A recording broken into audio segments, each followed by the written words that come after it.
తలలు వంచి ప్రార్థన చేసుకుందాం. పరిశుద్ధుడైన తండ్రి, జీవాధిపతి యేసయ్య, నీకు వందనాలు, స్తుతి, స్తోత్రమైన మా జీవితాలను ప్రేమించి ఆశీర్వదించి మమ్మల్ని సజీవులుగా లెక్కించి 2023వ సంవత్సరం చివరి దినం కొరకై, చివరి ఆదివారం కొరకై, నీ పరిశుద్ధ సన్నిధి కొరకై, నీవిచ్చిన గొప్ప తరుణం కొరకై నీకు వందనాలు, స్తుతి, స్తోత్రం చెల్లిస్తున్నాం. యేసయ్య, ఏమిచ్చి నీ రుణం తీర్చుకోలేం, కానీ 365 రోజులు ప్రభా మన నీ కృపలో మమ్మల్ని జ్ఞాపకం చేసుకున్నందుకని స్తోత్రం చెల్లిస్తున్నాం. ఈ 365వ దినమున, ఈ ఆదివారంన, ఈ చివరి గడియల్లో ప్రభా మా జీవితాలతో నువ్వు సూటిగా మాట్లాడమని ప్రార్థిస్తున్నాం. ఈ సంవత్సరం అంతా ప్రభా మేము ఎవరికైనా సువార్త ప్రకటించలేకపోతే మమ్మల్ని క్షమించండి. ఎవరికైనా ప్రభా మన యొక్క వాక్యమును ప్రకటించలేకపోతే మమ్మల్ని క్షమించండి. ప్రార్థించలేకపోతే క్షమించండి. ఎవరితోటైనా సమాధాన పడలేకపోతే క్షమించండి. ఎవరికైనా ప్రభా మరి మేము చేయవలసిన మేలు చేయనరి కూడా చేయకపోతే అలాగూ చేయడానికి పాపం కలిగిన కనుక అట్టి పాపం నుంచి, శ్రమ నుంచి మమ్మల్ని తప్పించమని ప్రార్థిస్తున్నాం. నీ పరిశుద్ధాత్మను దుఃఖపరిచినట్లయితే మమ్మల్ని క్షమించండి.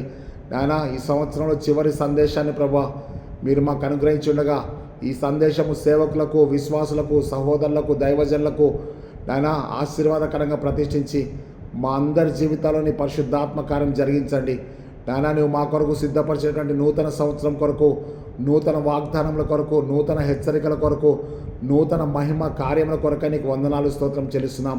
తండ్రి, హానోకు 365 సంవత్సరాలు ప్రభా బ్రతికి నీతో నడిచాడు కనుక 365 దినాల్లో మేము ఎప్పుడైనా ప్రభా నిన్ను మర్చిపోయి విడిచిపెట్టి ప్రభా మేము వెళ్ళిపోయినట్లయితే మమ్మల్ని దయతో క్షమించి కనికరించి నీ మహాకృపలో జ్ఞాపకం చేసుకోమని, ఈ సందేశము మా అందరి జీవితాలకు ఆశీర్వాదకరంగా ప్రతిష్ఠించమని యేసుక్రీస్తు శక్తిగా నామం బట్టి వేడుకొంచున్నాం తండ్రి, ఆమెన్. ప్రియమైనటువంటి దేవుని బిడ్డలారా, ప్రభువైన యేసుక్రీస్తు నామంలో మీ అందరికి కూడా సంవత్సరాంతపు శుభములు తెలియజేస్తున్నాను. ఇంకా కొద్ది గంటల్లో మనం పాత సంవత్సరానికి అనగా 2023వ సంవత్సరానికి వీడుకోలు చెప్పి 2024వ సంవత్సరంకి ఆహ్వానం తెలియజేయబోతున్నాం. ఇది మనకు కలిసి వచ్చినటువంటి దినం అని చెప్పాలంటే కావంటే, ఎందుకు అనంటే మనము 2023వ సంవత్సరము చివరి దినంలో ఉన్నాం. అది కూడా ఏమైందంటే చివరి దినం కూడా ఆదివారం వచ్చింది కాబట్టి మన జీవితంలో గొప్ప కార్యం జరగబోతుంది. ఈ యొక్క 365వ దినమున ఆదివారము ప్లస్ ఆరాధన సమయము కనుక ఈ ఆదివారం యొక్క ప్రత్యేకత ఏంటంటే క్రీస్తు జన్మదినం తర్వాత మొదటి ఆదివారము, సంవత్సరాంతపు ఆదివారము, సంవత్సరంలో చివరి దినము, చివరి ఆదివారం. ఓకే కదా? ఈ విషయాలు మనం జ్ఞాపకం చేసుకొని ఈ దినము మనకి మన యొక్క church of south India CSI church ఇచ్చినటువంటి ఆల్మనిక్ ప్రకారంగా అంశం ఏంటంటే family as gift of God. కుటుంబము దేవుడు అనుగ్రహించిన బహుమానం. ఫ్యామిలీ లైఫ్, కుటుంబ జీవితం అనేది దేవుడు మనకు అనుగ్రహించినటువంటి మరి ఒక బహుమానం. మనము జనరల్గా ఆలోచన చేద్దాం. బహుమానం ఎవరికి ఇస్తారు అని అంటే, బహుమానం ఎవరికి ఇస్తారంటే గెలిచిన వాళ్ళకి ఇస్తారు, ఓడిపోయిన వాళ్ళకి ఇవ్వరు. కుటుంబము అనేది దేవుడు మనకు అనుగ్రహించిన బహుమానము. ఈ కుటుంబం అనేది దేవుని యొక్క బహుమానం అయితే ఈ కుటుంబము దేవుని చేతనే నిర్ణయించబడ్డది. అందుకే ఎఫ్ఎస్సీలకు రాసిన పత్రికలో దీనికి సంబంధించిన వాక్యాలు ముందే చెప్పిన తర్వాత నేను మీకు వాక్య సందేశంలోకి వెళ్తాను. ఈ యొక్క క్రీస్తు జన్మదినం తర్వాత మొదటి ఆదివారం అంశము కుటుంబము దేవుడు ఇచ్చు బహుమానము అని ఉంది.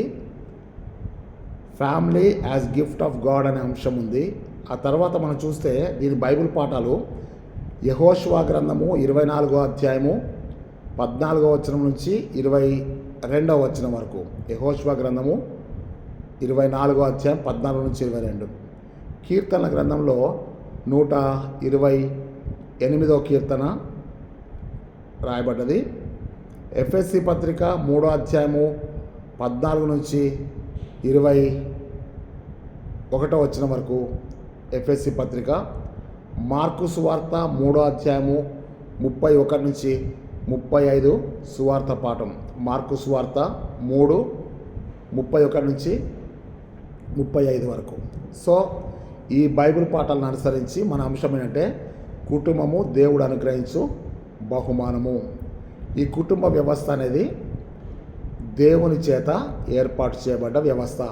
కుటుంబాన్ని దేవుడు నిర్మించాడు, దేవుడే నిర్మించాడు. అందుకనే ఏం చెప్తున్నానంటే మనకి చదవబడిన ఎఫ్ఎస్సి పత్రికలో 3వ అధ్యాయం 14 వచనం ఏం చెప్పబడ్డదంటే, పరలోకమందును భూమి మీదను ప్రతి కుటుంబము ఏ తండ్రిని బట్టి కుటుంబం అని పిలువబడుతున్నదో ఒకసారి మీరు చూడండి. ఎఫ్ఎస్సి 3వ అధ్యాయము 14 వచనం. ఓకే కదా, ఎఫ్ఎస్సి 3:14లో నేను చదువుతాను. ఈ హేతువు చేత పరలోకమందును భూమి మీదను ఉన్న ప్రతి కుటుంబము ఏ తండ్రిని బట్టి కుటుంబం అని పిలువబడుచున్నదో ఆ తండ్రి ఎదుట నేను మోకాళ్ళలోని ఇక్కడ చెప్తానంటే, ఫస్ట్ అక్కడ చెప్పబడదంటే పరలోకమందును చూడండి, పరలోకమందును భూమి మీదను ఉన్న ప్రతి కుటుంబము ఏ తండ్రిని బట్టి కుటుంబం అని పిలువబడుతుందో, ఇక్కడ మనం చూసినట్టయితే తండ్రిని బట్టి కుటుంబము అని పిలువబడుతుంది. జాగ్రత్త వినండి, తండ్రిని బట్టి కుటుంబము అని పిలువబడుతుంది. పరలోకంలో కానివ్వండి, భూలోకంలో కానివ్వండి, ఏ తండ్రిని బట్టి కుటుంబం అని పిలువబడుతుందో అట్టి తండ్రి అంటే పరలోకమందున్న కుటుంబం అంటే అర్థం ఏంటంటే ఆత్మ సంబంధమైన కుటుంబము, భూలోకమందున్న కుటుంబం అంటే భూ సంబంధమైన కుటుంబము. ఏ కుటుంబమైనా సరే ఎవరిని బట్టి పిలువబడుతుందంటే తండ్రిని బట్టే. ఇశ్రాయేలు గోత్రములన్నీ కూడా తండ్రిని బట్టే పిలువబడుతున్నాయి. ఇప్పటికి ఈ 2023లో కూడా మనం ఏదైనా ఒక సర్టిఫికేట్ మనం చూస్తే ఫాదర్స్ నేమ్ అని ఉంటుంది, తండ్రి పేరు అని ఉంటుంది. అప్లికేషన్లు చూస్తే తండ్రి పేరు అని ఉంటుంది, అవునా? ఇంటి పేరు, తండ్రి పేరు, కులము, వృత్తి ఇవన్నీ ఉంటాయి అప్లికేషన్లో కదా. ఇక్కడ చెప్తుంటే పరలోకమందును భూమి మీదను ఉన్న కుటుంబంలో ఏ కుటుంబం అయినా సరే ఏ తండ్రిని బట్టి కుటుంబం పిలువబడుతుందో అట్టి తండ్రి అంటే యేసయ్య మనకు ప్రార్థన నేర్పించినప్పుడు పరలోకమందున మా తండ్రి అని నేర్పించాడు కదా. ఆ తండ్రి ప్రతి కుటుంబానికి ఒక తండ్రి ఉంటాడు. శరీర సంబంధమైన కుటుంబానికి శరీర సంబంధమైన తండ్రి ఉంటాడు, ఆత్మ సంబంధమైన కుటుంబానికి ఆత్మ సంబంధమైన తండ్రి ఉంటాడు. ఓకే కదా. అందుకే పౌలు తన పత్రికల్లో మనందరినీ కూడా సహోదరులను పిలిచాడు. తిమోతిని ఏమని పిలిచాడంటే, నేను కనిన నా కుమారుడు. ఒనేసిం నాకు ఫిలిమోనుకు రాసిన పత్రికలు ఒనేసిం గురించి అంటే నేను చెరసాల్లో కనిన నా కుమారుడు అంటాడు. అంటే అర్థమైందంటే చెరసాల్లో కనిన కుమారుడు అంటే ఆత్మ సంబంధంగా జన్మనిచ్చిన తండ్రి. సో ఇక్కడ మనం నేర్చుకోవాల్సిన విషయం అంటే సంఘము దేవుని కుటుంబము. కొన్ని కుటుంబాలన్నీ కలిస్తేనే సంఘము. ప్రతి కుటుంబం కూడా ఏ తండ్రిని బట్టి కుటుంబం అని పిలువబడుతుందంటే యేసుక్రీస్తు ద్వారానే మనందరం కూడా కుటుంబం. ఇప్పుడు నా సంఘంలో కుటుంబాలన్నీ ఉన్నాయి, అన్ని కుటుంబాలకు తండ్రి ఒక్కడే, ఆయన ప్రభు అయిన యేసుక్రీస్తు. ఓకే కదా. ఇక్కడ మనం చూసినట్టయితే ప్రతి కుటుంబము ఏ తండ్రిని బట్టి కుటుంబం అని పిలువబడుతుంది. ప్రతి కుటుంబము తండ్రిని బట్టే కుటుంబం అని పిలువబడుతుంది. ఆ తర్వాత రెండో విషయం అంటే మరి తల్లిని బట్టి ఏమవుతుందంటే తండ్రిని బట్టి కుటుంబం అని పిలువబడితే యెషయా గ్రంథం 66వ అధ్యాయం 3వ వచనం ప్రకారం మనం చూస్తే ఒకని తల్లి వారిని ఆదరించినట్లుగా నేను ఇశ్రాయేలును ఆదరిస్తా అంటాడు. అంటే అర్థం ఏంటి? ఆదరించేదేమో తల్లి కదా, పేరు పెట్టి పిలువబడేదేమో తండ్రి కుటుంబం. కుటుంబము తండ్రి పేరు మీద పిలువబడ్డప్పటికి కూడా ఆ కుటుంబంలో ఆదరించేది ఎవరంటే తల్లి అని చెప్పి జ్ఞాపకం చేస్తున్నాను. యోసేపునకు కల వస్తుంది. ఆ కలలో ఏముంటుందంటే సూర్య చంద్ర నక్షత్రములు యోసేపుకు సాగిలపడ్డట్టుగా చెప్తాడు కలలు కానివాడు. సూర్యుడు అంటే తండ్రి, చంద్రుడు అంటే తల్లి, నక్షత్రం అంటే సహోదరులు అని చెప్పేసాను అక్కడ. దాని అర్థం అని చెప్పి మనకు తెలుసు. అంటే ఒక కుటుంబాన్ని సూర్య చంద్ర నక్షత్రాలతో పోల్చాడు. ఓకే కదా. మీరు గుర్తుపెట్టుకోండి, నేను మీకు కొంచెం అర్థం అవడానికి చెప్తాను. మరి కీర్తనలు 121 ఏం చెప్తా అంటే, పగలు ఎండ దెబ్బను రాత్రి వెన్నెల దెబ్బను నీకు తగలకుండా నీ రాకపోకలంది యెహోవానికి తోడై ఉండని చెప్పేసి ఉంటుంది కదా. అంటే అక్కడ ఏం చెప్తున్నాడంటే, ఇది మొదలుకొని నిరంతరం యెహోవా నీ రాకపోకలందు నీకు తోడై ఉంటాడంటే అర్థం ఏంటే, పగలు ఎండ దెబ్బను రాత్రి వెన్నెల దెబ్బను నీకు తగలకుండా కాపాడుతాడు. ఇక్కడ మనం చూసినట్టయితే 84వ కీర్తన 11వ వచనంలో కూడా మనం చూస్తే ఏముంటుందంటే, దేవుడని యెహోవా సూర్యుడును కేడెంనై ఉన్నాడని చెప్పేసి ఉంటుంది. దేవుడని యెహోవా సూర్యుడును కేడెంనై ఉన్నాడు అంటారు. అంటే అర్థమేంటంటే, తండ్రిని సూర్యుడితో పోల్చడం జరిగింది కదా. తండ్రిని సూర్యుడితో పోల్చినప్పుడు అక్కడ మనం చూస్తున్నాం ఏమంటే, తండ్రిని సూర్యుడితో పోలిస్తే తల్లిని చంద్రునితో పోలుస్తాడు. కుటుంబంలో తల్లి, తండ్రి, పిల్లలు, అవునా, తల్లి, తండ్రి, పిల్లలు, ఇది కుటుంబ వ్యవస్థ. కానీ ప్రతి కుటుంబము ఏ తండ్రిని బట్టి కుటుంబం అని పిలువబడుతుందో ఆ తండ్రి అంటే సమస్తము ఆయన మూలంగా కలిగను, కలిగి ఉన్నదేది ఆయన లేకుండా కలగలేదు. యోహాను సువార్త 1వ అధ్యాయము 2వ వచనం నుంచి కదా. సమస్తం ఆయన మూలంగా కలిగి ఉన్నదేది కూడా ఆయన అంటే యేసయ్య లేకుండా ఏ కుటుంబం కూడా కలగలేదు అని చెప్పి అర్థం. ఓకే కదా. ఇక్కడ మనము కొన్ని విషయాలు జాగ్రత్తగా చూద్దాం. ఒక కుటుంబము కట్టబడాలి అంటే ఆ కుటుంబ వ్యవస్థకు ముందు ఏముంటుందంటే వివాహ వ్యవస్థ ఉంటుంది. వివాహము అన్ని విషయంలో కూడా ఘనమైనది కదా. వివాహము దేవుని చేత ఏర్పాటు చేయబడినది. వివాహము లేకుండా సమాజంలో కుటుంబ వ్యవస్థ లేదు. ఒకవేళ ఉంటే అది కుటుంబ వ్యవస్థగా గుర్తించబడదు. కాబట్టి ఇక్కడ మనం గమనించాల్సిన విషయం అంటే, ప్రతి కుటుంబ వ్యవస్థ వెనుక, కుటుంబం యొక్క నిర్మాణం వెనుక వివాహం అనేటువంటి వ్యవస్థ ఉన్నది. ఈ వివాహము అనేది దానికి ముందు ఏమై ఉండాలంటే, వారు సృజించబడాలి, ఎదగాలి, ఎదిగిన తర్వాత మనం మన పిల్లలకి పెళ్లి చేస్తాం, అవునా.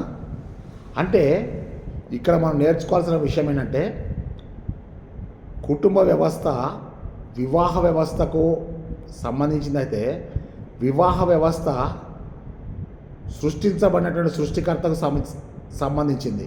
సృష్టికర్త లేకపోతే సృష్టి లేదు, సృష్టి లేకపోతే వివాహ వ్యవస్థ లేదు, వివాహ వ్యవస్థ లేకపోతే కుటుంబ వ్యవస్థ లేదు. ఇక్కడ మీరు చాలా మంచిగా చక్కగా అర్థం చేసుకోండి. మొట్టమొదటిగా కుటుంబాన్ని గురించి దేవుడిచ్చే బహుమానం అని చెప్పి మనం ఎందుకన్నామంటే, ఈ కుటుంబ వ్యవస్థ అనేది దేవుని యొక్క తలంపు తప్ప మానవుని తలంపు కాదు ప్రియులారా. ఇది దేవుడు తలంచినటువంటి కుటుంబ వ్యవస్థే తప్ప మానవులు తన సొంతగా తలంచుకునేటువంటి కుటుంబ వ్యవస్థ కాదు అని చెప్పి నేను మీకు జ్ఞాపకం చేస్తున్నాను. ఓకేనా. అంటే దేవుడు ఈ కుటుంబ వ్యవస్థను గురించి ఎప్పుడు ఆలోచన చేశాడంటే, జగత్తు పునాది వేయబడక మునిపే, జగత్తు పునాది వేయబడక మునిపే దేవుడు మనల్ని తన దయా సంకల్పం చొప్పున చూశాడని చెప్పి ఎఫ్ఎస్సి 1వ అధ్యాయంలో ఉంటుంది. ఓకేనా. అంటే అర్థమేంటంటే, ఏ కుటుంబమైనా పిలువబడాలి అని అంటే ఆ కుటుంబ వ్యవస్థ ఎప్పుడు అంటే జగత్తు పునాది వేయబడక మునిపే దేవుని యొక్క సంకల్పం ఉంది అని చెప్పి జ్ఞాపకం చేస్తున్నాను. దేవుని యొక్క సంకల్పము అప్పటి నుంచే ఉన్నట్టయితే ఇప్పుడు మనము 7 కుటుంబ విధానాలని నేను మీకు పరిచయం చేస్తాను. అవి ఎక్కడో దూరం ఉన్నటువంటి కుటుంబాలు కాదు, అవన్నీ కూడా మనకి సేవకులుగా మనకు తెలిసినటువంటి విషయాలని నేను మీకు చెప్తాను. ఓకే కదా. కుటుంబ వ్యవస్థ దేవుని చేత జగత్తు పునాది వేయబడక మునిపే ప్రణాళిక కలిగి ఉన్నట్లయితే ఆ కుటుంబ వ్యవస్థలో మొదటిగా ఏమంటామంటే, కుటుంబం అనేది దేవుని చేత సృజించబడినది. అందుకే నేను మీకు ఏం చెప్తా అంటే, నేను మీకు 7 పాయింట్లు చెప్పేస్తాను, మరి త్వరగా ముగిస్తాను. కారణం ఏంటి అని అంటే, మనం ఈరోజు చివరి ఆదివారం కాబట్టి మనము ఎక్కువ సమయాన్ని మనము తీసుకున్నట్టయితే మళ్ళీ సాయంత్రానికి మళ్ళీ సంఘము దేవుని సన్నిధికి రావాల్సి ఉన్నది ప్రియులారా. ఇక్కడ మనం చూస్తే 7 పాయింట్లు నేను మీకు చెప్పిన తర్వాత నేను మళ్ళీ మీకు కొన్ని విషయాలు చెప్తాను. ఓకే కదా? ఒక్కొక్క విషయంలో మీరు కొన్ని విషయాలు మీరు జ్ఞాపకం చేసుకోండి. మొట్టమొదటిగా దేవుడిచ్చే బహుమానము అదేంటిదంటే దేవుని చేత సృజించబడినది. ఈ సృష్టి మొత్తం కూడా దేవుడు మనకు అనుగ్రహించిన బహుమానమే. Creation is a gift of God given by God to the humanity. మానవాళికి దేవుడు అనుగ్రహించినటువంటి బహుమానం ఏంటంటే సృష్టి మొత్తాన్ని చేసిన తర్వాత దేవుడు మనల్ని చేశాడు, కానీ సృష్టిని మనకు బహుమానంగా ఇచ్చాడు. ఈ సృష్టిలో మన కుటుంబ వ్యవస్థ కూడా ఒక భాగం. దేవుని బహుమానంలో కుటుంబ వ్యవస్థ అనేది ఒక భాగము అని చెప్పి జ్ఞాపకం చేస్తున్నాను. సో ఇప్పుడు మనం చూడాల్సిన విషయం అంటే సృజించబడిన కుటుంబము. ఎవరిది సృజించబడిన కుటుంబం అంటే ఆదాము అవ్వల యొక్క కుటుంబము దేవుని చేత సృజించబడిన మొట్టమొదటి కుటుంబము దేవుని చేత సృజింపబడిన కుటుంబము. నెంబర్ 1 పాయింట్ అంటే సృజించబడిన కుటుంబము. అది ఎక్కడుంది అని అంటే మీరు చూసినట్టయితే ఆదికాండము 1వ అధ్యాయము 27వ వచనం. దేవుడు తన స్వరూపమందు నరుని సృజించెను, దేవుని స్వరూపమందు వాడిని సృజించెను, స్త్రీనిగాను పురుషునిగాను వాడిని సృజించెను. ఆదాము కుటుంబము మొట్టమొదటి కుటుంబం అయితే ఆ కుటుంబానికి సృష్టికర్త ఎవరంటే దేవుడైతే దేవుని చేత సృజించబడిన కుటుంబము అని చెప్పి నెంబర్ 1 రాసుకోవాలి. ఓకేనా? దేవుడు ఒక కుటుంబాన్ని కట్టాలి అనుకున్నప్పుడు దేవుడు ఒక కుటుంబాన్ని సృజిస్తాడు. అందుకే 127వ కీర్తనలో ఏముంటుందంటే ఏముంటుంది? యెహోవా ఇల్లు కట్టించనేలా దాని కట్టువారి ప్రయాసము వ్యర్థము. దేవుడు పట్టణమును కాపాడనేలా దాన్ని కావలి కాయవారు మేల్కొని ఉంట వ్యర్థము అని చెప్పేసి అంటాడు. అంటే అర్థమేంటంటే యెహోవా ఇల్లు కట్టించడం అంటే ఇల్లు అంటే కన్స్ట్రక్టెడ్ ఫ్యామిలీ కాదు, కానీ కన్స్ట్రక్టెడ్ హౌస్ కాదు, కానీ గోడలు కిటికీలు తలుపులు కాదు, కానీ ఇల్లు అంటే కుటుంబము అని చెప్పి అర్థం కదా. హెబ్రీ పత్రిక 3వ అధ్యాయము 6వ వచనం 7వ వచనం ఏమనంటే విశ్వాసమును నిరీక్షను తుదమట్టుకు చేపట్టనేలా మనమే ఆయన యొక్క ఇల్లు అంటాడు. ప్రతి ఇల్లు ఎవరి చేతనైనా కట్టబడుతుంది, కానీ సమస్తము కట్టినవాడు దేవుడే అని చెప్పి హెబ్రీ పత్రిక 3వ అధ్యాయము 3వ వచనంలో 4వ వచనంలో అక్కడ స్పష్టంగా వ్రాయబడుతుంటుంది. మీరు చూడండి, ప్రతి ఇల్లు ఎవరి చేతన కట్టబడుతుంది, కానీ సమస్తము కట్టినవాడు దేవుడే. విశ్వాసమును ధైర్యమును నిరీక్షణ తుదమటుకు చేపట్టినలా మనమే ఆయన యొక్క ఇల్లు అని అంటారు. అంటే వీ బిలాంగ్స్ టు గాడ్. ఇక్కడ మనం చూస్తే సృజించబడిన కుటుంబము నెంబర్ 1 దేవుని చేత సృజించబడిన ఆది తల్లిదండ్రుల యొక్క కుటుంబము దేవుని చేత సృజించబడింది. దేవుడు వారిని స్త్రీని గాను పురుషుని గాను సృజించాడు. కాబట్టి నెంబర్ 1 పాయింట్ ఏంటంటే సృజింపబడిన కుటుంబము. ఓకే కదా? నెంబర్ 2 ఏమైందంటే దేవుడు వారిని సృజించను. తర్వాత 28వ వచనం మనం చూస్తే దేవుడు వారిని ఆశీర్వదించను. అనగా ఇది ఏం కుటుంబం అంటే ఏ కుటుంబం అయితే దేవుని చేత సృజించబడ్డదో దేవుడే ఆ కుటుంబాన్ని ఆశీర్వదించాడు. కాబట్టి ఇది ఏమి కుటుంబం అంటే దేవుని చేత సృజించబడినది. 27వ వచనం ఆదికాండం 1వ అధ్యాయం. ఓకేనా? దేవుని చేత ఆశీర్వదించబడిన కుటుంబము 28వ వచనం. అయితే ఇక్కడ మనం చూసినట్టయితే ఆశీర్వదించబడిన కుటుంబం అనగానే మనం ఎక్కడికి వెళ్ళిపోవాలంటే సమూయేలు 2వ గ్రంథంలోకి వెళ్ళిపోదాం. 2 శామ్యూయల్. అక్కడ మనం చూస్తే 2 శామ్యూయల్ 7th చాప్టర్ 7వ అధ్యాయం. సమూయేలు 2వ గ్రంథము 7వ అధ్యాయము 26వ వచనం మనం చూసినట్టయితే నీ దాసుడైన నా కుటుంబము నీ సన్నిధిని స్థిరపరచబడినట్లు దాన్ని నీవు సెలవిచ్చిన మాట చొప్పున. అక్కడ చూసినట్టయితే 29వ వచనం చూద్దాం. 29వ వచనం మనం చూస్తే దయచేసి నీ దాసుడైన నా యొక్క కుటుంబము నిత్యము నీ సన్నిధిలో ఉన్నట్లుగా దాన్ని ఆశీర్వదించి ఉన్నావు కదా. ఆశీర్వదించుము యెహోవా నా ప్రభువా నీవు సెలవిచ్చి ఉన్నావు. నీ ఆశీర్వాదము నుండి నా కుటుంబము నిత్యము ఆశీర్వదింపబడుగాక అని చెప్తున్నాడు దావీదు. అవునా? దేవుని ఆశీర్వాదం చేత ఆయన సన్నిధిలో నిత్యం మన కుటుంబము ఆశీర్వదించబడుతుంది. అందుకే దేవుడు వారిని సృజించను. కాబట్టి సృజించబడిన కుటుంబము నెంబర్ 1 పాయింట్. తర్వాత ఆశీర్వదించబడిన కుటుంబము నెంబర్ 2 పాయింట్. అదే సమూయేలు 2వ గ్రంథంలో 6వ అధ్యాయంలో 11వ వచనంలో మనం చూసినట్టయితే, యెహోవా మందసము 3 నెలలు గిత్తీయుడగు ఓబేదెదోము ఇంట్లో ఉండగా యెహోవా ఓబేదెదోమును అతని ఇంటి వారిని అందరినీ ఆశీర్వదించను. దేవుని మందసము, దేవుని యొక్క మందసంలో పరలోకపు మన్నా, చిగురించిన అహరోను కర్ర, దేవుని ఆజ్ఞలు ఉన్నటువంటి రాతి పలకలు దేవుని మందసం ఉన్నాయి. ఇప్పుడు ఆ మందసము ఓబేదెదోము ఇంటికి వచ్చింది. ఓబేదెదోము ఏం చేశాడంటే ఆ మందసాన్ని తన ఇంట్లో చేర్చుకున్నాడు. చేర్చుకున్న తర్వాత ఏం జరిగిందంటే, దేవుడని యెహోవా ఓబేదెదోమును అతని ఇంటి వారిని అందరినీ ఆశీర్వదించాడు. అంటే దేవుని మందసం నీ ఇంటికి వస్తే మొట్టమొదట నువ్వు ఆశీర్వదించబడతావు. దేవుడని యెహోవా ఓబేదెదోమును అతని ఇంటి వారిని, కయ్యూను అతని అర్పణ, హేబేలు అతని అర్పణ. చూడండి, ఫస్ట్ పార్ట్ ఎవరంటే ఓబేదెదోము. ఆ ఇల్లు ఎవరంటే ఓబేదెదోము. ఆ ఇంట్లో తండ్రి ఎవరంటే ఓబేదెదోము కదా.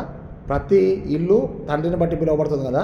అక్కడ రాయబడింది కూడా ఓబేదెదోమును అతని ఇంటి వారు అందరినీ ఆశీర్వదించాడు. అంటే అర్థమేంటి తెలుసా? ప్రభువైన యేసుక్రీస్తునందు విశ్వాసం ఉంచు, అప్పుడు నువ్వును నీ ఇంటి వారు అందరూ రక్షించబడతారని చెప్పేసి అని అపోస్తుల కార్యం 16:6 ఉంటుంది కదా. జ్ఞాపకం చేసుకుందాం. ఇక్కడ మనం చూస్తే తండ్రిని బట్టి కుటుంబము ఆశీర్వదించబడుతుంది కదా. అదే మనం చూస్తున్నామంటే, నీ దాసుడైన నా కుటుంబము నిత్యము నిన్ను బట్టి ఆశీర్వదించబడును గాక. నెంబర్ 2 ఏంటంటే ఆశీర్వదించబడిన కుటుంబము. దేవుడు వారిని స్త్రీని గాను పురుషుని గాను సృజించిన 1 పాయింట్. దేవుడు వారిని అంటే తల్లిని ఆశీర్వదించేవాడు ఆయనే, తండ్రిని ఆశీర్వదించేవాడు కూడా ఆయన అని చెప్పి మర్చిపోవద్దు. ఓకే కదా. నెంబర్ 3 ఏంటంటే అది ఫలించేటువంటి కుటుంబము. అక్కడ మనం చూసినట్టయితే దేవుడు వారిని స్త్రీని గాను పురుషుని గాను సృజించాడు. దేవుడు వారిని ఆశీర్వదించను. ఎట్లనగా మీరు ఫలించి అభివృద్ధి పొంది విస్తరించి భూమిని నిండించి దాన్ని లోపరుచుకొనుడి. అక్కడ మనం చూసినట్టయితే దేవుని యొక్క ఆలోచన, దేవుని యొక్క ప్రణాళిక, దేవుని యొక్క ఉద్దేశం, for everything God has a plan and God has a purpose. All the creation, in all the creation, wherever you go, God has a plan, God has a purpose in your life, in your family. ఇక్కడ మనం చూసినట్టయితే దేవుడు వారిని సృజించను, దేవుడు వారిని ఆశీర్వదించను. 2, దేవుడు వారిని అడుగుతుంటే మీరు ఫలించి అభివృద్ధి పొందండి. అంటే అర్థమంటే దేవుడు సృజించిన కుటుంబము ఆశీర్వదించబడుతుంది. దేవుడు సృజించిన కుటుంబము ఆశీర్వదించబడమే కాకుండా ఆశీర్వదించబడిన కుటుంబము ఫలభరితంగా ఉంటుంది. చాలా కుటుంబాల్లో పిల్లలు ఉండరు. పిల్లలు ఉండకపోతే వాళ్ళు చాలా విలవిల్లాడిపోతుంటారు. మనం జకర్యా కుటుంబాన్ని చూస్తాం, ఎలిజబెత్ జకర్యా. వాళ్ళు వృద్ధాప్యం నుండి కూడా దేవుని సకలమైన ఆజ్ఞల చొప్పున దేవుని దృష్టికి నీతిమంతులుగా జీవిస్తున్నారని చెప్పి లూకా సువార్త 1వ అధ్యాయము 6వ వచనం రాయబడ్డది. వారు దేవుని సకల ఆజ్ఞల చొప్పున నిరపరాధులై ఉన్నారని చెప్పి చెప్తున్నాడు. అంటే అర్థమేంటంటే దేవుడు వారిని ఆశీర్వదిస్తున్నాడు. మీరు ఫలించాలి, మీరు ఫలించి అభివృద్ధి చెందండి, భూమిని విస్తరింపజేయండి కదా. అది ఎవరి డిజైర్ అంటే the desire of God, your creator. నీ సృష్టికర్త నిన్ను సృజించి ఆయన పర్పస్ ఏంటో నీకు చెప్తున్నాడు. నువ్వు ఫలించి అభివృద్ధి పొందాలి. ఇది తండ్రి యొక్క ఆశ. నీ తండ్రి నీ నుంచి ఏం కోరుకుంటే నువ్వు ఫలించి అభివృద్ధి పొందాలి. సో సృజింపబడిన కుటుంబం 1, ఆశీర్వదించబడిన కుటుంబం 2, ఫలించే కుటుంబము 3. 4 అంటే మీరు ఏలుడి అని అంటాడు చూడండి, అక్కడ చూడండి, rulers, you are the rulers. అక్కడ చూడండి భూమి మీద ఉన్న 28వ వచనం చివరి భాగం చూడండి. భూమిని నిండించి దాన్ని లోపరుచుకోండి కదా. ఆ తర్వాత ఏం చెప్తా అంటే లోపరుచుకోండి కదా. ఆ తర్వాత చెప్తా అంటే 28వ వచనం లాస్ట్లో మనం చూస్తే ఆకాశ పక్షులను భూమి మీద ప్రాకు ప్రతి జీవిని ఏలుడి అని దేవుడు వారితో చెప్పాను. ముందు నువ్వు ఫలించాలి, నువ్వు అభివృద్ధి పొందాలి, అభివృద్ధి పొందిన తర్వాతనే నువ్వు ఏలడం ప్రారంభించాలి. 125వ కీర్తన 3వ వచనం ఏమనంటే, నీతిమంతులు పాపము చేటకు తమ చేతులు చాపకున్నట్లు భక్తిహీన రాజదండము నీతిమంతుల స్వాస్థ్యం మీద ఉండదు అంటాడు. రాజదండము అంటే అధికారం. ఇక్కడ ఏం చెప్తా అంటే మీరు ఫలించి అభివృద్ధి పొంది భూమిని ఏలుడి అంటాడు. అంటే నీ కుటుంబము ఈ సృష్టిని ఏలేటువంటి కుటుంబంగా దేవుడు అధికారాన్ని ఇచ్చాడు. యోహాను సువార్త 1:12 తనను ఎందరు అంగీకరించిన వారందరికీ, అనగా తన నామమందు విశ్వాసం ఉంచిన వారికి దేవుని పిల్లలు అగుటకు ఆయన అధికారం ఇచ్చాడు.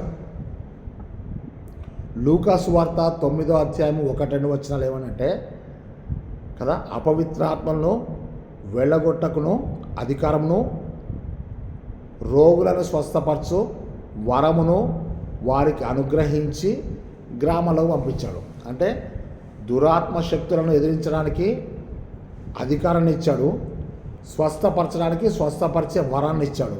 అప్పుడు మీరు వెళ్ళి గ్రామాల సేవ చేయండి అని చెప్పాడు. ఈరోజు దేవుడు మనకు చెప్తుంటే సృష్టి మొత్తాన్ని చేసి ఈ సృష్టిని ఏలండి అని చెప్పేసి అని దేవుడు ఏం చేశాడు, ఆదాము వాళ్ళకి ఇద్దరికి చెప్పాడు. ఆశీర్వదించేటప్పుడు ఇద్దరిని ఆశీర్వదించాడు, ఫలించేటప్పుడు ఇద్దరిని ఫలించమన్నాడు, సృజించేటప్పుడు కూడా ఇద్దరిని ఆయన సృజించాడు. ఇక్కడ మనం చూస్తే మనము సృజించబడిన కుటుంబం, it's a gift of God, created by God. మన కుటుంబము నాకు సృష్టికర్త ఎవరంటే దేవుడే. మన కుటుంబం నాకు ఆశీర్వాదానికి కర్త ఎవరంటే దేవుడే.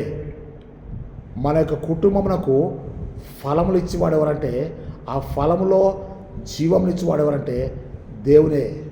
దేవుని కుటుంబం, దేవుని కుటుంబము సృజించబడిన కుటుంబము, దేవుని కుటుంబము ఆశీర్వదించబడిన కుటుంబము, దేవుని కుటుంబము ఫలభరితమైన కుటుంబం, దేవుని కుటుంబము అధికారంలో ఉండే కుటుంబం. దేవుడు తన కుటుంబాన్ని అధికారిగా ఉంచాడు. దురాత్మల మీద మనకి అధికారాన్ని ఇచ్చాడు, సృష్టి మీద మనకి అధికారాన్ని ఇచ్చాడు, దేవుని పిల్లలగుటకు మనకు అధికారాన్ని ఇచ్చాడు. మనం ఇప్పుడు ఎవరమంటే యేసుక్రీస్తు ద్వారా మనము వారసులం కదా. వారసులం అనగా క్రీస్తుతోటి వారసులం అని చెప్పి గలతీలకు రాసిన పత్రిక 4వ అధ్యాయము 5వ వచనం చెప్పబడుతుంది. ప్రియులారా, ఇప్పుడు నేను మీకు 4 కుటుంబాల గురించి చెప్పాను. సృజించబడిన కుటుంబము ఆది కుటుంబం, ఆశీర్వదించబడిన కుటుంబము ఆది కుటుంబం, తర్వాత ఫలభరితమైన కుటుంబము, ఫలించే కుటుంబం ఆది కుటుంబం, నెక్స్ట్ ఏంటంటే నీవు నేను ఏలేటువంటి కుటుంబం. మనము సృష్టిలో ప్రతి దాని మీద దేవుడు మనకి అధికారాన్ని ఇచ్చినాడు. మనం అధికారం గల కుటుంబము, ఏలేటువంటి కుటుంబంలో జ్ఞాపకం చేసుకుందాం. ఆ తర్వాత నేను మీకు చాలా సింపుల్గా చెప్తానంటే ఆదికాండము 4వ అధ్యాయము 26వ వచనం చూడండి దయచేసి. ఆదికాండము 4:26. మరియు షేతునకు కూడా కుమారుడు పుట్టెను, అతనికి ఎనోషు అని పేరు పెట్టెను. అప్పుడు యెహోవా నామమున ప్రార్థన చేయట ఆరంభమైనది. హల్లెలూయా. అక్కడ మనం చూస్తే ప్రార్థించే కుటుంబం, ఓకేనా, ఇది ప్రార్థన చేసే కుటుంబం కదా. షేతున కుమారుడు పుట్టాడు, అతనికి ఎనోషు అనే పేరు పెట్టాడు. ఎనోషు పుట్టగానే ఏం జరిగిందంటే కుటుంబ ప్రార్థన ప్రారంభమైంది. ఫ్యామిలీ ప్రేయర్, అది ప్రార్థన చేసే కుటుంబం.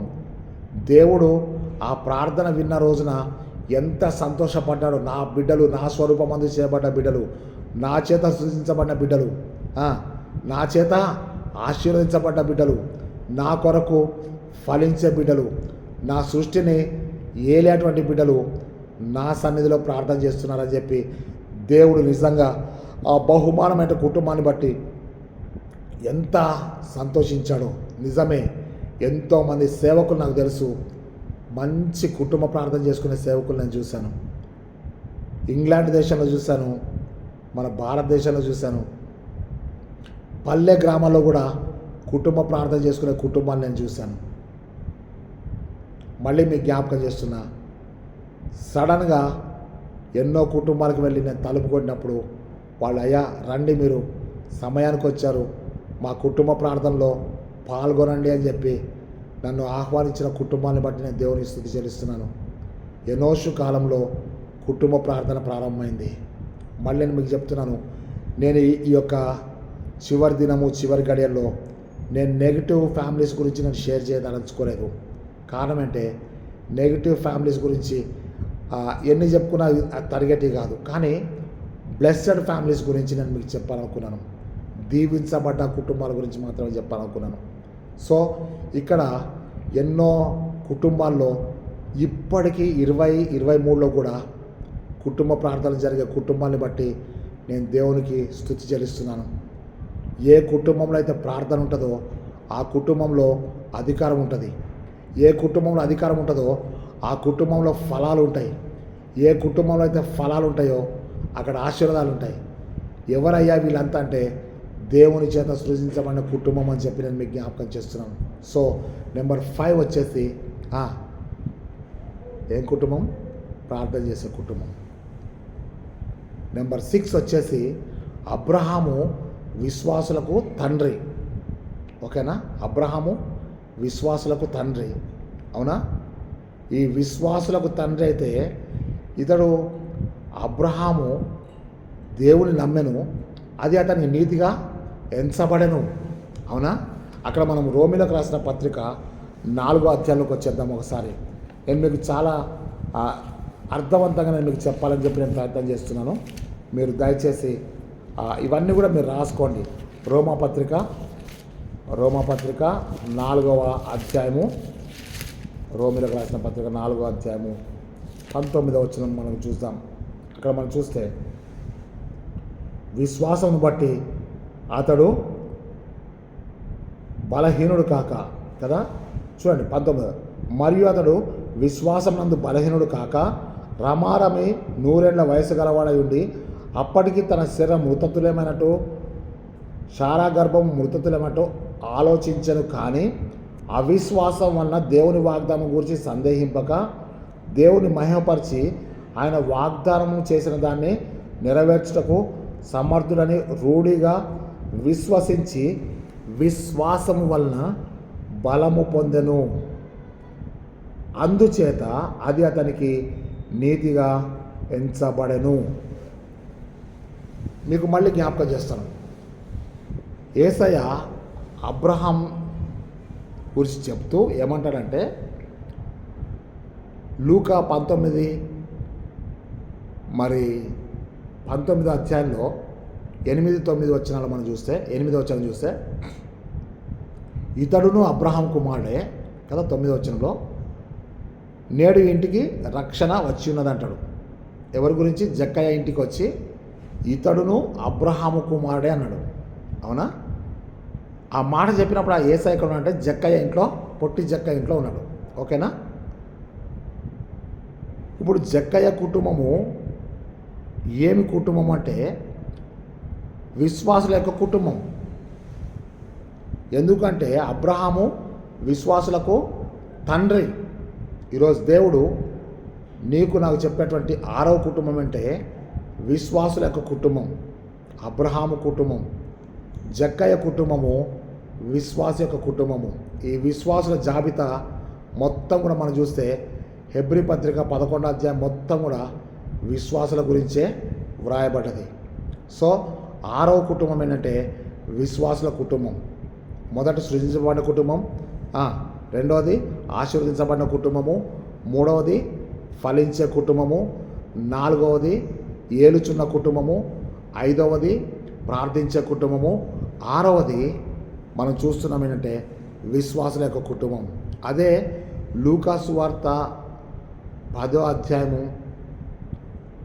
లూకాసు వార్త 13వ అధ్యాయము 17వ వచనం మనం చూస్తే 18 ఏళ్ల నుండి సాతాను చేత బంధించబడిన అబ్రహాము కుమార్తె అంటాడు. అబ్రహాము కుమార్తె అంటే ఆమె విశ్వాసురాలు అని అర్థం. లూకా 13-17 వచనంలో ఉంటుంది, 17-18 వచనాలు. ఓకే కదా. అక్కడ మనం చూస్తే చక్కగా కనబడుతుంటుంది. అబ్రహాము కుమార్తె సాతాను బంధకాల్లో ఉంది. అబ్రహాము కుమారుడు జక్కయ్య, అబ్రహాం కుమార్తె ఆ యొక్క నడుము వంగిపోయి స్వస్థత పొందిన స్త్రీ. వీళ్ళు కూడా అబ్రహాం యొక్క కుటుంబంలో, అనగా విశ్వాసుల యొక్క కుటుంబాలు. ఓకేనా. మనం కొత్త నిబంధనలో విశ్వాసుల యొక్క కుటుంబాలు చాలా చూస్తాం, అవునా. ఆ చెరసాల నాయకుడు బాప్తిసం పొందాడు, అతడును అతని ఇంటి వారందరితో కూడా బాప్తిసం పొందాను అంటాడు. అక్కడ పౌలు చెప్తాడు, ప్రభువైన యేసునందు విశ్వాసం ఉంచు, అప్పుడు నీవును నీ ఇంటి వారిను రక్షించబడతారని చెప్తాడు, అవునా. అప్పుడు నీవును నీ ఇంటి వారిను అంటే నువ్వు రక్షించబడతావు, నీ ఇంటి వారు రక్షించబడతారు. ఓకేనా. మరి లూదియా కుటుంబానికి వస్తే లూదియా అతని ఇంటి యొక్క కుటుంబం అంతా కూడా బాప్తిసం తీసుకుంది. అదే అపోస్తల కార్య 10వ అధ్యాయంలో కొర్నేలి అతని కుటుంబం వారు కదా. ఆ యొక్క 18వ అధ్యాయంలో తీతుయూస్ అనేటువంటి ఒకరి కుటుంబము. అట్లా మళ్ళీ అకుల ప్రిస్కిల యొక్క కుటుంబాలు. ఇవన్నీ ఏం కుటుంబాలు అని అంటే క్రీస్తు యేసునందు విశ్వాసం ఉంచిన కుటుంబాలు, మారు మనసు పొందిన కుటుంబాలు, బాప్తిస్మం పొందిన కుటుంబాలు. ఈ కుటుంబాలు దేవుడు అనుగ్రహించిన బహుమానాలని చెప్పి నేను మీకు జ్ఞాపకం చేస్తాను. చివరిగా 7వ పాయింట్ ఏంటంటే సేవించే కుటుంబము లేదా సాక్ష్యం ఇచ్చే కుటుంబం. యెహోషువ గ్రంథము 24వ అధ్యాయము 15వ వచనం, మీరు ఎవరినైనా సేవించండి కానీ నేనును నా ఇంటి వారిను యెహోవాను సేవిస్తామని చెప్తున్నాను. అంటే అర్థమంటే ఈ కుటుంబము, యెహోషువ కుటుంబము దేవునిని సేవించేటువంటి కుటుంబము. ఆ యొక్క కుటుంబములో గురించి మనం చూస్తే అదే యెహోషువ గ్రంథం 24-22 వచనం మనం చూస్తే జనులందరూ కూడా ఏమంటారంటే మేము దేవుని యొక్క మాట వింటాము, అనగా దేవుని మాట వినే కుటుంబము. ఎప్పుడైతే దేవుని సేవించే కుటుంబం అయిదో అది దేవుని గురించి మాట వినే కుటుంబంగా ఉంటుంది. ఇశ్రాయేల్ అందరూ కూడా మేము ఈ దేవుని మాట వింటాము అని చెప్తారంటే అర్థమంటే ఇశ్రాయేల్ కుటుంబము దేవుని సేవించే కుటుంబము. నెంబర్ 7లోనే 1, 2, 3 రాసుకోండి. నెంబర్ 7లోనే దేవుని సేవించే కుటుంబము, దేవుని మాట వినేవాళ్ళు. అంటే ఆ యొక్క 22వ వచనం యెహోషువ 24-22లో మేము మా దేవుని మాట విందుము అంటారు. ఒక మంచి తీర్మానం చేసుకొని, అంటే మాట వినే కుటుంబంగా ఉన్నది. నెంబర్ 3 అందులోనే నెంబర్ 7లో ABC రాసుకున్నట్టయితే యెషయా గ్రంథం చూడండి దయచేసి. యెషయా గ్రంథము 8వ అధ్యాయం 18వ వచనం. ఓకేనా. యెహోషువ గ్రంథము 8:18. మీకు ఇంతకుముందు కూడా చెప్పాను, ఇదిగో నేనును యెహోవా నాకు ఇచ్చిన పిల్లలను సీయోను కొండ మీద నివసించు సైన్యములకు అధిపత్యగు యెహోవా వలన సూచనలుగాను మహత్కార్యములుగాను ఇశ్రాయేల్ మధ్య ఉన్నాము. ఇట్స్ అలైవ్, జీవించే కుటుంబం, సాక్ష్యం ఇచ్చే కుటుంబం. జాగ్రత్త చూద్దాం. నెంబర్ 7లో మీరేం చేయాలంటే సేవించే కుటుంబము యెహోషువ కుటుంబము, అవునా. మాట వినే కుటుంబము ఇశ్రాయేల్ కుటుంబములు, సైన్యములకు అధిపతి యెహోవా వలన సూచనలుగాను మహత్కార్యములుగాను ఇశ్రాయేల్ మధ్య మేము ఉన్నాము అని చెప్పి అది సాక్ష్యం ఇచ్చే కుటుంబం అని చెప్పి రాయండి, అవునా. మాట వినే కుటుంబము, సేవించే కుటుంబము, సాక్ష్యం ఇచ్చే కుటుంబం. ప్రియ దేవుని బిడ్డలారా, ఎవరు సాక్ష్యం ఇస్తారు అని అంటే మాట వినేవాళ్ళు మాత్రమే సాక్ష్యం ఇస్తారు. ఎవరు మాట వింటారు అని అంటే సేవించే వాళ్ళు మాత్రమే మాట వింటారు. ఎవరు దేవుణ్ణి సేవించగలరు అని అన్నట్టయితే విశ్వసించిన వారు మాత్రమే సేవించగలరు. ఎవరు విశ్వసించగలరు అని అంటే ప్రార్థన చేసేవాళ్ళు మాత్రమే విశ్వసించగలరు. ఎవరు ప్రార్థించగలరు అంటే అధికారం గల వాళ్ళు మాత్రమే. దేవుడిచ్చిన ప్రార్థన అధికారంతో కూడిన ప్రార్థన కనుక అధికారం గలవారు, వారు ఫలించేవారు, వారు ఆశీర్వదించబడ్డవారు, వారు సృజించబడ్డవారు. మార్కు సువార్త గురించి మనం చెప్దాం. కీర్తనలు 28 గురించి కూడా నేను మీకు కొన్ని విషయాలు చెప్తాను. కీర్తనలు 28లో కుటుంబాన్ని గురించి ఏం చెప్పాడంటే, నీ భార్య నీ లోగిట ఫలించు ద్రాక్షవల్లి వలె ఉంటుంది. ప్రతి భర్తకు దేవుడు ఏం చేశాడంటే ఫలించేటువంటి ద్రాక్షవల్లి ఉంటాడు. వల్లి అంటే తీగ, అవునా? ఒక తీగకు అది పైకి ఎదగాలంటే సపోర్ట్ కావాలి. మనం ద్రాక్షవల్లిని చూస్తాం, ద్రాక్ష పందిరి ఉంటుంది. ఆ ద్రాక్షవల్లి ఏమైందంటే ఆ పందిరికి అల్లుకొని పైకి వెళ్ళి అప్పుడు ఫలములు ఫలిస్తుంది, అవునా? నీ భార్య ఫలించు ద్రాక్షవల్లి వలె ఉండాలి అని అంటే నువ్వు ఆ ద్రాక్షవల్లికి సపోర్టింగ్గా ఉండాలి అని చెప్పి జ్ఞాపకం చేస్తున్నాను. నీ పిల్లలు నీ భోజనపు బల్ల చుట్టూ ఒలీవ మొక్కల వలె ఉంటారు కదా. నేను మీకు ఇంతకుముందు స్పష్టంగా చెప్పాను కదా, పిల్లలు మొక్కలు, అవునా? అవునా? ఆ భోజనము శరీర సంబంధమైన భోజనమా, ఆత్మ సంబంధమైన భోజనమా చూడండి. భోజన బల్ల మీద ఏ ఆహారం ఉందో చూడు, అవునా? నా శత్రువుల ఎదుట నీవు నాకు భోజనం సిద్ధపరచదు అని చెప్పి 23వ కీర్తనలో చెప్తున్నాడు కదా, అవునా? మీరు జ్ఞాపకం చేసుకోండి, అది భోజనపు బల్ల. దావీదు భోజనపు బల్ల యొద్ద 2 శామ్యూయల్ 9th చాప్టర్లో మళ్ళీ చూడండి, సమూయేలు 2వ గ్రంథం 9వ అధ్యాయంలో సౌలు కుటుంబం నుంచి మెఫీబోషెత్ కుమారుడు మీకా ఇద్దరు కూడా సౌలు భోజనం దగ్గర, దావీదు యొక్క భోజన బల్ల దగ్గర నిరంతరం భోజనం చేస్తున్నారు. ఇక్కడ మళ్ళీ మీరు జ్ఞాపకం చేసుకోండి, ఆ యొక్క 2 Samuel 3rd chapter versus 1 and 2 అంటే సమూయేలు 2వ గ్రంథము 3వ అధ్యాయం 1 వచనంలో సౌలు కుటుంబము అంతకంతకు నీరసిలను, దావీదు కుటుంబము అంతకంతకు ప్రబలెను అని ఉంటుంది. అంటే అర్థం ఏంటి? దావీదు మీద సమూయేలు తైలపు కొమ్ముతో అభిషేకించాడు. సమూయేలు 1వ గ్రంథము 16వ అధ్యాయము 12వ వచనం 12వ వచనంలో సమూయేలు తైలపు కొమ్ముతో దావీదును అభిషేకించినప్పుడు నాట నుండి యెహోవా ఆత్మ దావీదు మీదికి బలముగా దిగి వచ్చెను. అనగా దేవుని చేత అభిషేకం దిగి వచ్చినటువంటి ఆత్మ చేత అభిషేకించబడినటువంటి దావీదు కుటుంబము అంతకంతకు ప్రబలెను. దేవుని యొద్ద నుండి 14వ వచనం 1 శామ్యూయల్ 16 చాప్టర్ సమూయేలు మొదటి గ్రంథము 16వ అధ్యాయం 14వ వచనం ఏముంటుందంటే, యెహోవా యొద్ద నుండి దురాత్మ ఒకటి వచ్చి సౌలును వెరపింపగా అంటాడు. అంటే సౌలు దురాత్మ యొక్క కంట్రోల్లోకి వెళ్ళిపోయాడు. దావీదు దేవుని ఆత్మ చేత అభిషేకించబడ్డాడు.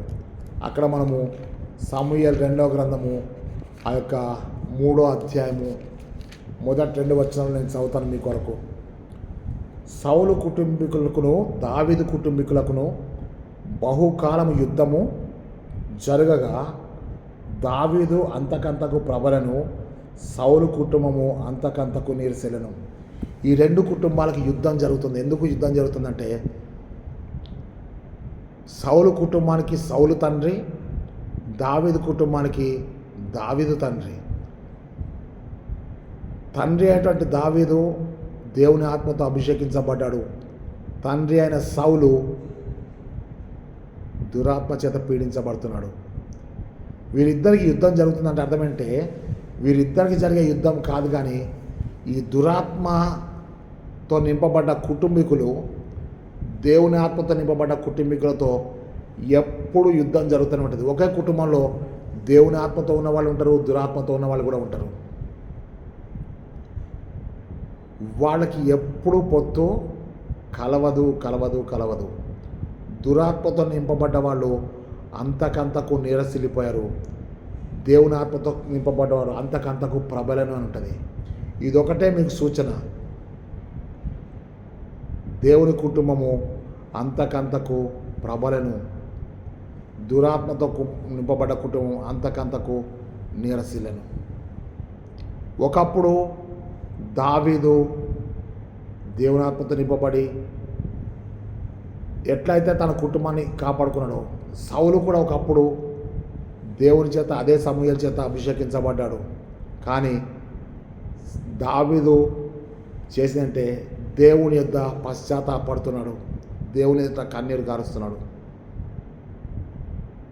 నీ సన్నిధిలోంచి నన్ను త్రోసివేయొద్దు, నీ పరిశుద్ధాత్మ నా యొద్ద నుండి తీసివేయొద్దు, నీ రక్షణానందం నాకు మరల పుట్టించు అని చెప్పి 51వ కీర్తన చెప్తాడు.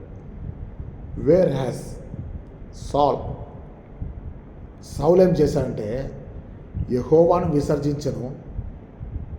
సమూయేలు చెప్తాడు, నీవు యెహోవాను విసర్జించావు కనుక నీవు ఇశ్రాయేలుకు రాజుగా ఉండకుండా దేవుడు కూడా నిన్ను విసర్జించను. ఒకప్పుడు సమూయేలు సౌలును అభిషేకించను. అదే సమూయేలు సౌలుతో చెప్తాడు, నువ్వు విసర్జించబడ్డావు అని. నీరసిల్లిపోయి క్షీణించిపోయిన కుటుంబము ఒకే యుద్ధంలో తండ్రి కొడుకులు ఇద్దరు కూడా మరణిస్తారు. ఒకే కుటుంబంలో అంత నిర్మూలమైపోయింది. ఇక్కడ మనం చూసినట్టయితే దేవుని చేత అభిషేకించబడ్డ దావీదు కుటుంబము అంతకంతకు ప్రబలను. ఆ దావీదు యొక్క భోజన బల్ల చుట్టూ పిల్లలు ఒలివ మొక్కల వలె ఉన్నారు. ఆ భోజనము శరీర సంబంధమైన భోజనమా, ఆత్మ సంబంధమైన భోజనమా? నీ కుటుంబము ఆత్మ సంబంధమైన కుటుంబంగా ఉందా, భూ సంబంధమైన కుటుంబంగా ఉందా? నీ కుటుంబము దేవుడు నీకు ఇచ్చినటువంటి బహుమానం. ఆ బహుమానము నువ్వు కాపాడుకోవాలి. తిరిగి ఆ కుటుంబం విషయంలో దేవునికి లెక్క అప్పచెప్పాలి అని జ్ఞాపకం చేసుకుందాం. యేసయ్య కుటుంబాన్ని గురించి నేను మీకు చెప్తాను సువార్త పాఠంలో. యేసు ప్రభు దృష్టిలో ఎవరు నిజమైన కుటుంబము, ఎవరు దేవుని కుటుంబం అంటే ఎవరు నా తల్లి, ఎవరు నా తండ్రి, అవునా అని ఏం చెప్తా అంటే, నా తండ్రి చిత్తం నెరవేర్చిన వాడే, దేవుని చిత్త ప్రకారం చేయవాడే నా సహోదరుడు, నా తల్లి. దేవుని కుటుంబం ఎవరయ్యా అంటే దేవుని చిత్త ప్రకారం చేయవాడే దేవుని కుటుంబం తప్ప దేవుని చిత్తం చేయవాడు కాకపోతే అది దేవుని కుటుంబం అనబడదు అని జ్ఞాపకం చేసుకుందాం. దేవుని కుటుంబం అంటే దేవుని చిత్తాన్ని తెలుసుకునే కుటుంబం, దేవుని చిత్తానికి లోబడే కుటుంబం, దేవుని చిత్తాన్ని నెరవేర్చే కుటుంబం. యోహాను సువార్త 17:4 చదివి ప్రార్థన చేసుకుందాం. చేయుటకు నీవు నాకు ఇచ్చిన పనిని నేను సంపూర్ణంగా నెరవేర్చి భూమి మీద నిన్ను మహిమపరచితిని. అది ప్రతి తండ్రి తన కుటుంబ విషయంలో చెప్పాలి. చేయుటకు నీవు నాకు ఇచ్చిన పని నేను సంపూర్ణంగా నెరవేర్చి భూమి మీద నిన్ను మహిమపరచాను. ప్రతి తల్లి కుటుంబ విషయంలో దేవునికి లెక్కప్ప చెప్పాలి. ప్రతి పిల్లలు తమ తల్లిదండ్రుల విషయంలో లెక్కప్ప చెప్పాలి. ప్రతి తల్లిదండ్రులు తమ పిల్లల విషయంలో లెక్కప్ప చెప్పాలి. శ్రమల కాలం వస్తుంది, బహుశ్రమల కాలం వస్తుంది. ప్రభువు రాకడకు ముందు 3.5 సంవత్సరాలు శ్రమల కాలము, ప్రభువు రాకడకు ముందు 3.5 సంవత్సరాలు మహాశ్రమల కాలం వస్తుంది. అప్పుడు జరిగే విషయం ఏంటంటే తల్లి జాడ పిల్లకు ఉండదు, పిల్ల జాడ తల్లికి ఉండదు. కుటుంబాలన్నీ కూడా ఏమైపోతాయో మీకు తెలుసు కదా. కొందరు దేవుని రాజ్యానికి వెళ్ళిపోతారు, కొందరు నిత్య నరకానికి వెళ్ళిపోతారు.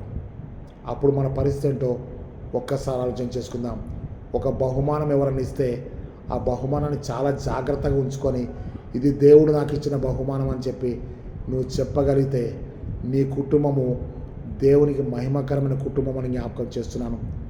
అదే కదా మత్తయి సువార్త 5వ అధ్యాయము 16వ వచనం చెప్తాయంటే, మనుషులు మీ సత్క్రియలను చూసి పరలోకమందున్న మీ తండ్రిని మహిమపరచినట్లు మీ వెలుగు వారి ఎదుట ప్రకాశింపనుడి. వెలుగు అనగా వారి క్రియలు అని అర్థం.